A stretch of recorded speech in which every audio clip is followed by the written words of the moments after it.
Ketegangan di tepi barat kembali mencapai titik kritis. Dalam beberapa bulan terakhir, penggusuran massal, kekerasan oleh pemukim Israel, dan operasi militer intensif membuat ribuan warga Palestina kehilangan rumah, tanah, dan rasa aman. Kondisi ini menempatkan tepi barat pada situasi paling berbahaya sejak beberapa dekade terakhir.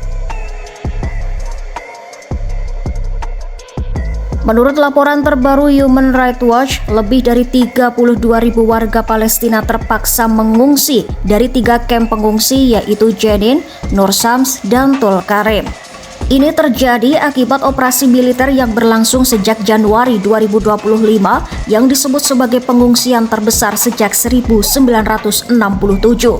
Dalam periode yang sama, kekerasan terhadap warga Palestina meningkat tajam. Lebih dari 1.000 warga Palestina dibunuh di tepi barat sejak Oktober 2023. Serangan pemukim ilegal semakin membahayakan, seringkali dilakukan di bawah pengawasan atau bahkan perlindungan militer Israel. Bahkan di area C, wilayah yang dikontrol penuh Israel, lebih dari 1.000 orang mengungsi setelah rumah mereka dihancurkan dengan alasan tidak memiliki izin, yang pada dasarnya mustahil didapatkan warga Palestina. Organisasi hak asasi manusia menyebut kondisi ini sebagai bagian dari pola pembersihan etnis yang berkelanjutan.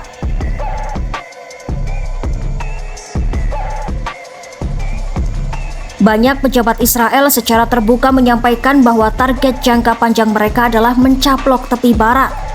Beberapa indikasinya diantaranya parlemen Israel memberikan persetujuan awal rancangan undang-undang yang memperluas kedaulatan Israel atas tepi barat.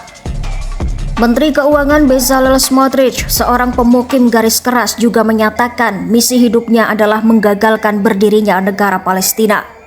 Selain itu, Israel terus membangun dan melegalkan permukiman baru, termasuk proyek besar E1 yang menambah 3.000 rumah untuk memisahkan Yerusalem Timur dari tepi barat. Kini, lebih dari 700.000 pemukim Israel tinggal di permukiman ilegal dan angka ini terus bertambah.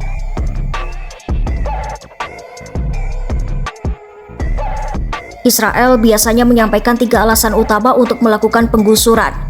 Pertama, Israel mengklaim rumah warga Palestina dibangun tanpa izin. Namun menurut PBB, hampir mustahil warga Palestina mendapat izin. Kedua, banyak wilayah Palestina ditetapkan sebagai zona militer atau area untuk permukiman Israel. Ketiga, terkait operasi keamanan. Dalam kasus 3 kamp pengungsi besar, Israel menyebut mereka digusur sebagai bagian dari operasi tembok besi. Namun setelah berbulan-bulan, warga tetap dilarang kembali dan banyak rumah sudah rata dengan tanah. Mahkamah Agung Israel menolak seluruh petisi warga Palestina, meski ada klaim kuat bahwa tindakan itu melanggar hukum humanitar internasional. Kekerasan pemukim Israel pun mencapai rekor tertinggi. Pada bulan Oktober 2025 saja, PBB mencatat lebih dari 260 serangan yang menyebabkan korban jiwa maupun kerusakan properti. Rata-rata ada 8 serangan per hari. Selama musim panen zaitun, serangan meningkat tajam. Pohon-pohon dirusak, hasil panen dicuri, petani diserang. Sementara tentara Israel hanya menonton tanpa intervensi.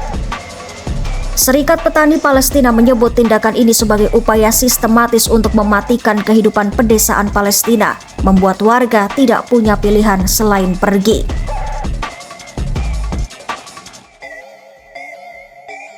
Meski banyak lembaga HAM internasional menyerukan penyelidikan terhadap pejabat Israel, langkah nyata hampir tidak terlihat. Direktur B'Tselem Yuli Novak menyebut situasi semakin memburuk karena tidak ada mekanisme yang mampu menghentikan Israel, sehingga terjadi penelantaran total kehidupan warga Palestina. Ya, tepi barat kini berada dalam situasi yang semakin genting. Penggusuran besar-besaran, pembangunan permukiman ilegal, serta meningkatnya kekerasan pemukim membuat masa depan warga Palestina makin terancam.